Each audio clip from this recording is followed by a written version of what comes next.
네, 당원 동지 여러분 반갑습니다. 이제 저희는 3번 김경재 경선 예비 후보자님을 모셨습니다. 자기소개 부탁드립니다. 김경재입니다. 엊그제 예비후보 소견 발표에서 대충 말씀을 드려서 반복하지는 않겠습니다만은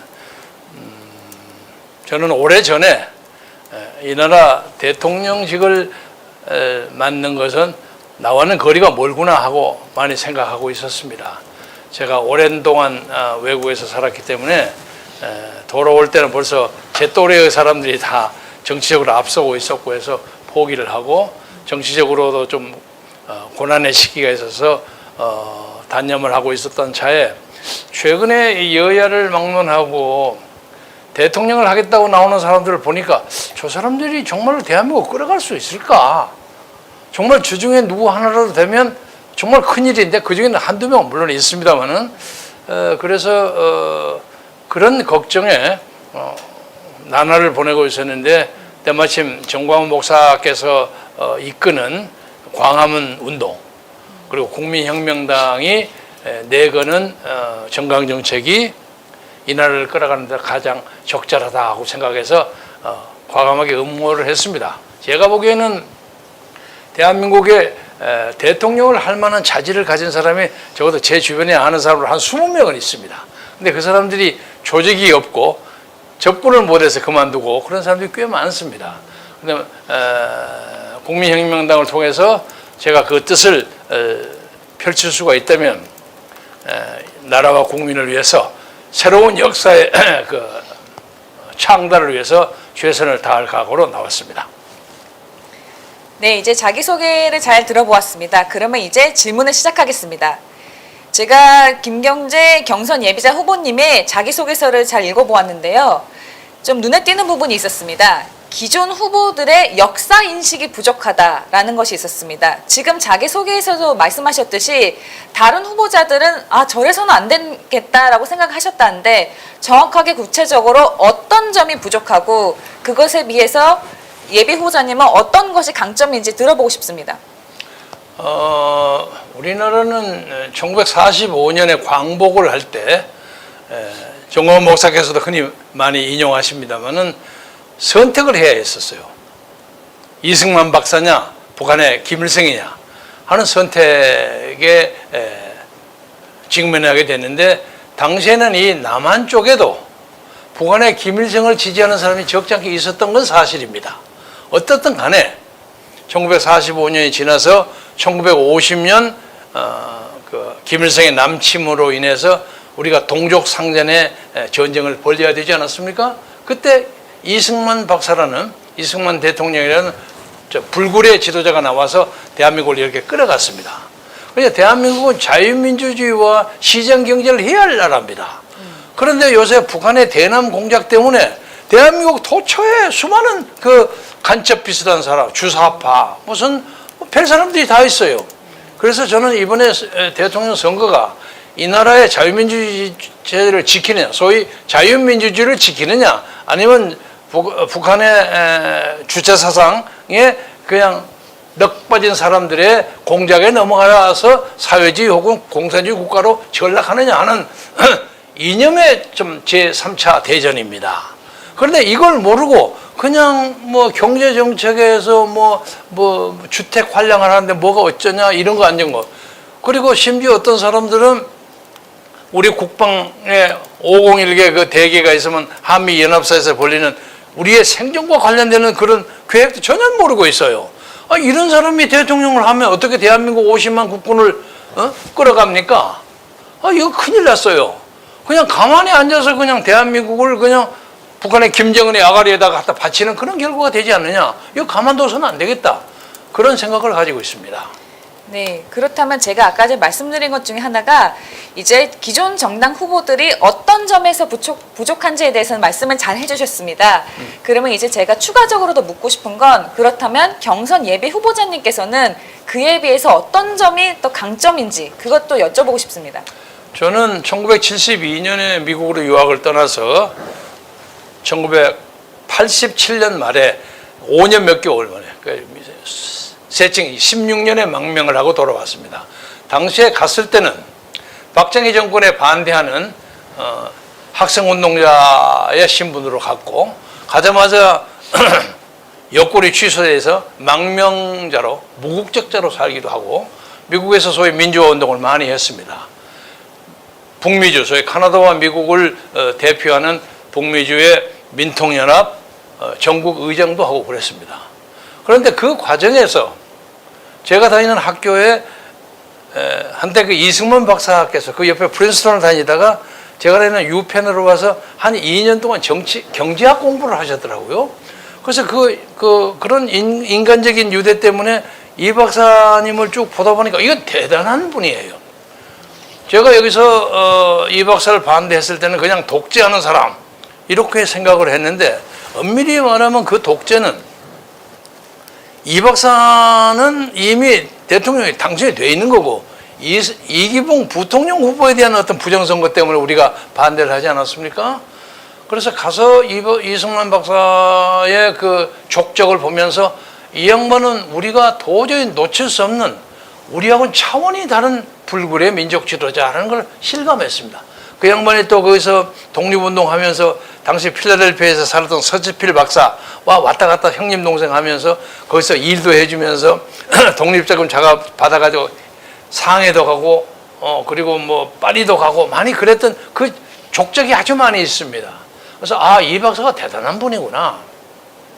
그리고 박정희 대통령은 5.16 군사혁명, 소위 그걸 일으켜서 일반적으로 자유민주주의를 지켰던 사람에게는 이건 좀 아니지 않느냐 하는 느낌을 많이 가진 건 사실입니다. 근데 가서 보니까 개발도상국가에서 경제발전을 하기 위해서는 때로는 강제가 필요하다. 뭐 우리 이 박사가 잘 아시지만 political coercion이래. 코어션이 필요하다 하는 생각을 했습니다. 예를 하나 들자면 지금 경부고속도로라는 것이 우리가 물류의 우리나라의 대동맥 아닙니까? 그런데 그 경부고속도로를 만드는데 야당 지도자들이 난리 법석을 하고 반대를 했어요. 왜 농토를 없애느냐, 농업 생산력이 부족하다, 농민들을 더 어렵게 만든다, 별소리를 다 하고 많은 야당 지도자들이 경부고속도로 기공식에, 준공이 아닙니다, 기공식에 그냥 길바닥에 누워가지고 데모를 난리를 했어요. 이거 반대한다고. 그런데 그 사람들도 그때는 그것이 옳다고 생각한 거예요. 저도 한때 그렇게 생각을 했습니다. 미국에 가보니까 그렇지 않아요. 그래서 제가 16년 동안에 솔직히 말해서 박정희 정권에게 반대하는 학생으로 갔다가 돌아오면서 가슴속에 이승만 박사와 박정희 대통령을 가슴속에 잔뜩 넣고 왔습니다. 그리고 그 가기 전에 제가 접촉을 했던 많은 야당 인사, 이 사람들은 제가 변한지를 잘 모르는 거예요.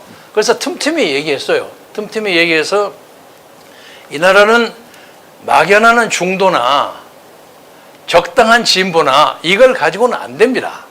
그러니까 일반적으로 정상적인 나라에서는 중도와 약간의 진보가 있을 수 있죠, 박사님. 그렇잖아요? 근데 우리나라 진보라는 게 전부 북한하고 연결된 사쿠라들이야, 이게.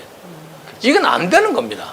그래서 이것을 끊기 위해서는 뭐 아까 직전에 고영일 변호사가 나가서 막 전쟁도 불사하겠다는 말씀을 해서 제가 아주 감동 있게 들었는데, 그래서 지혜롭게 다루고 한미일 해양 상박 체제를 구축하는 것이 이 나라를 끌어가는 가장 좋은 방법이라고 생각합니다. 예, 그럼 지금 시간이 얼마 안 남았기 때문에 제가 좀 짧게 여쭤보겠습니다. 예. 이렇게 주사파 정권들이 사실 아까 좀 말씀드려 보니까 경제 정책보다는 이념을 바로 잡아야지 나라가 바로 선다고 그렇게 말씀하신 것 같습니다. 네. 그리고 그 수단으로서는 역시 좀 힘을 어느 정도 써야 한다는 점에 대해서 공감을 하고 계시는 것 같고요.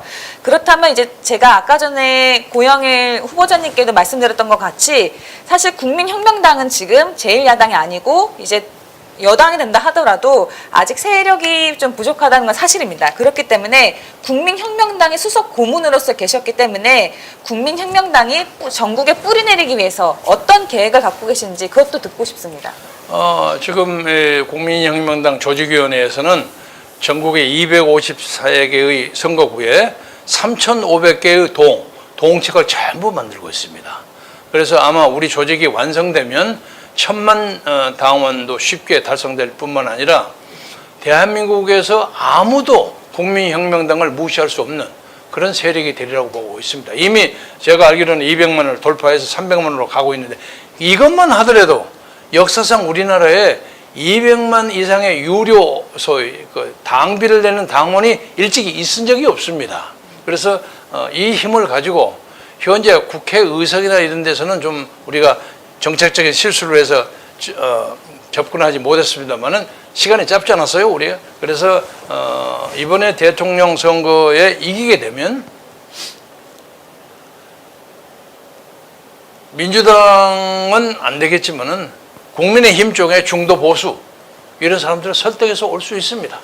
그리고 저도 거기서 한 4년 동안 의정 활동을 8년 동안 했기 때문에 대충 많은 사람이 있고 2012년 박근혜 대통령 당선을 위해서 제가 한광옥 하나갑 두 의원과 같이 이쪽에 왔을 때도 당시 전직 의원 60여 명을 이끌고 왔습니다. 국민통합위원회를 만들어서. 그래서 우리가 간신히 이겼습니다. 그때 제가 그걸 이쪽으로 왔던 이유는 당시에 문재인하고 붙었는데 문재인 후보가 하는 말이 자기는 이러이러한 정책을 하고 특히 당선을 하면 인천 앞바다에 NLL을 풀겠다는 거야. 그래서 북한산에 와서 거기서 어로 작업을 하게 만들겠다는 거야. 뿐만 아니라 자기는 취임식을 광화문에서 하는데 광화문에 김정은 위원장을 초청하고 여기서 같이 하겠다는 거야. 그게 나 보면 말이 그럴듯하지만은 아니 김정은이가 거기로 오면 대한민국 좌파라는 애들 다 모일 거 아니에요. 몇십만. 그건 나라가 거덜이 나버리는 거예요. 그래서 이 사람 막아야 되겠다. 그래서 부랴부랴 한광호 하나갑 의원과 같이 여기로 왔어요. 와가지고 간신히 이겼습니다. 간신히 이겼는데 다만 그걸 갈무리를 잘 못해서 탄핵 같은 불행한 일이 생기고 했는데 저는 지금도 탄핵이 잘못됐다고 생각합니다. 그래서 2016년 제가 자유총연맹 총재가 된 후부터 지금까지 5년 동안 단 한 번도 탄핵 반대 집회에 빠져본 적이 없습니다. 꾸준히 저는 박근혜 대통령의 정치적 명예를 회복시켜야 한다고 생각하는데 줄 서는 사람입니다. 그리고 작년에 4.15 선거 계속해도 됩니까? 네. 4.15 선거마다 이게 엉터리 선거, 이게 선거가 아니에요. 선거인데 요새 그 황모 국민의힘 후보가 이제 그걸 들고 나서더라고요. 아니, 그 사람 작년부터 해야지 왜 이제 나와서 난리야. 그런데 그걸 잡아야 하지만은 지금 부정선거를 혁파시키는 문제하고 대통령 선거가 겹쳐서 상호 배타적인 경우가 있단 말이에요. 요것만 하다 보면 선거를 못 하게 됩니다. 그래서 우리 국민혁명당 후보로 제가 지명이 되면 우선은 국민의힘과 같이 이 선거의 그 투표 제도를 근본적으로 고치는 부정선거의 뿌리를 혁파시키는 그러니까 보팅 기계, 투표기계 기계 이에 대한 자료가 충분히 저는 가지고 있습니다. 이걸 고치지 않고는 선거를 이기기 어렵습니다. 저는 그렇게 생각합니다. 네, 그러면 이제 부정선거 혁파도 하시고 특히나 많은 경험을 통해서 당원을 모으시는 것에 대해서는 자신감이 있다. 그 말로 저는 알아듣고 있습니다. 예. 이제 이춘근 박사님께서 질문하시겠습니다. 예, 우리 김경재 총재님 대선배시고 저는 이승만 박사랑 가장 근접한 후보라고 지금 개인적으로 생각하고 있습니다. 영광입니다. 예, 지금 앞에 두 분은 변호사 법학을 하신 분인데 우리 김경재 후보님은 제가 후보님이라고 불러서 죄송합니다만은 규칙상 이렇게 부르도록 하겠습니다. 정치학을 공부하신 분이고 그리고 학문적으로만 공부한 것이 아니라 정치의 실제에 대해서 가장 탁월한 현상에 대해서 가장 이 경험이 많으신 그런 분이라고 생각을 합니다. 무엇인가를 아는 사람이 나라를 끌어가야 한다라는 말을 능히 하셔도 아무런 문제가 없는 그런 후보고 그리고 이제 지금 많은 사람들이 역사인식이 부족하다라고 말씀하셨는데 저는 최근에 읽었던 책 중에서 마음에 드는 문장을 하나 땄는데 어떤 정치학자가 쓴 글입니다.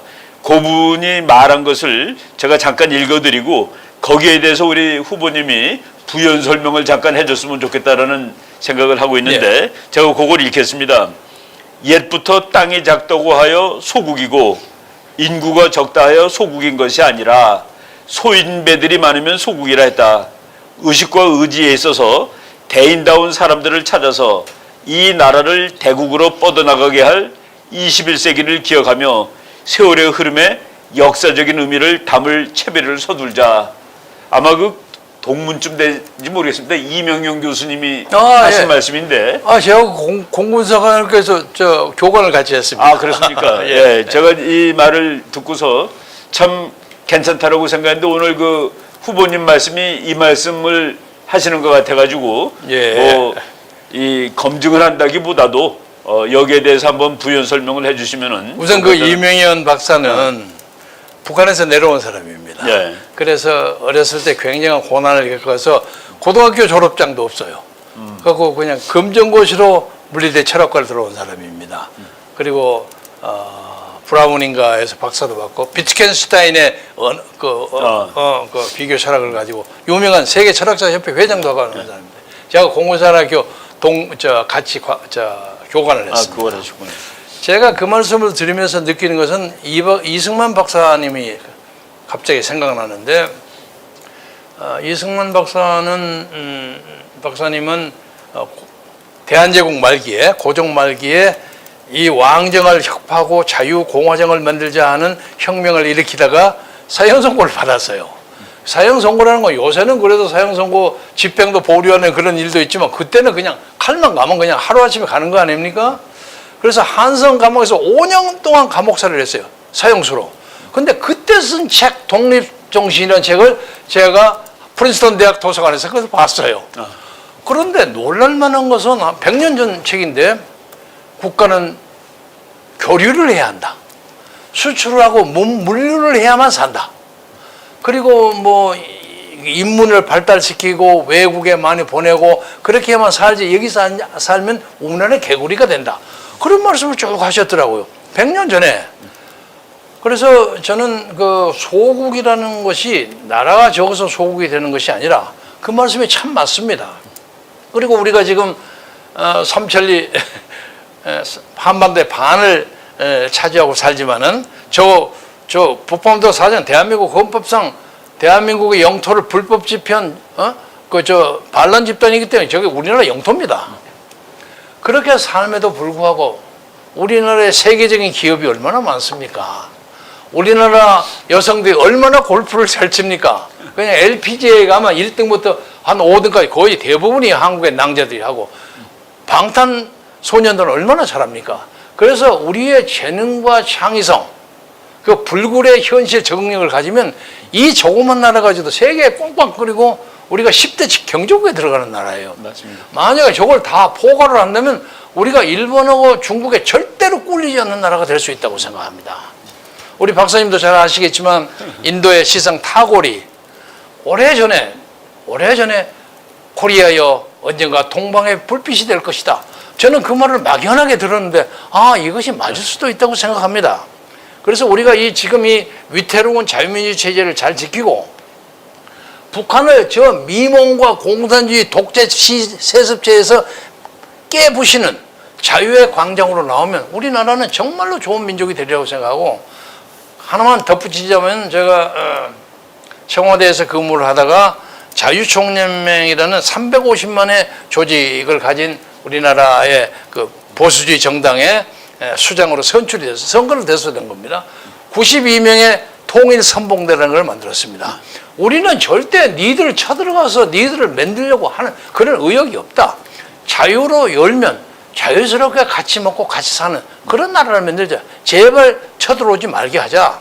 그 대신 그걸 하기 위해서 니들 여기다 간첩 보내고 뭐하면 우리를 단호하게 친다. 어림없다. 그런 입장을 세우면 북한도 결국은 저는 붕괴하리라고 생각합니다. 여러 가지로 봐서. 네. 지금 이제 제가 우리나라 최근 대통령들을 보면서 한국은 미국과의 그 관계가 대단히 중요합니다. 그리고 이제 미국한테 우리의 주장을 얘기할 수 있고 그것도 하시라도 정말 그 통역 없이도 그것이 가능한 사람이라야 된다고 생각을 하는데, 이승만 대통령이 한국전쟁 나는 그 6월 25일 밤에 동경에 있는 메가더 장군을 새벽입니다. 새벽에 전화 걸어가지고 막 호통을 치면서 깨우고, 물론 다 영어로 했습니다. 물론이죠. 우리 오늘 김경재 후보님께서 72년부터 87년까지 미국에 15년, 16년 생활하시면서 저는 이런 사태가 됐을 때 미국 장군한테 전화 걸어서 호통을 칠 수 있을 것이다, 있는 분이다라는 생각을 미국 장군이 하는데, 조 바이든 제 친구입니다. 사실. 예, 저하고 나이도 같고. 예. 그래서 옛날 미국에 있을 때 자주 교류하고 그런 적이 있습니다. 제가 그걸 뭐 예. 내세우진 않습니다만은 아마 저하고 뜻이 맞는 대통령이 지금 있었더라면 조 바이든 취임식에 제가 그렇죠. 특사로 가는 게 가장 적임자입니다. 네, 네. 그리고 예. 여러 가지로 봐서 미국을 버려가지고는 대한민국의 생존이 불가능합니다. 당연하죠. 그리고 저는 미국에 오래 살아서 그런지 모르겠지만 미국의 합리적 자유주의, 그리고 기업과도 국민으로부터 존경받는 기업가가 있는 게 미국에 있어요. 맞습니다. 그리고 우리가 살 수 있는 길은 수출하고 일본을 또 우리의 우방으로 다시 끌어들이고, 말이 좀 안 되지만 일본하고 미국은 원자탄 던지면서 싸움했던 사람들 아닙니까? 그래도 그런 불구 대천지 원수도 지금 동맹하는 것처럼 우리가 30년 고난을 많이 겪었지만 잡아야죠. 잡아서 한국과 미국과 일본이 모아져야지 북한과 중국과 러시아를 해볼 수가 있고, 북한도 우리가 자유화시키는 그런 새로운 시대가 열린다, 그렇게 믿고 충분히 가능하다고 생각합니다.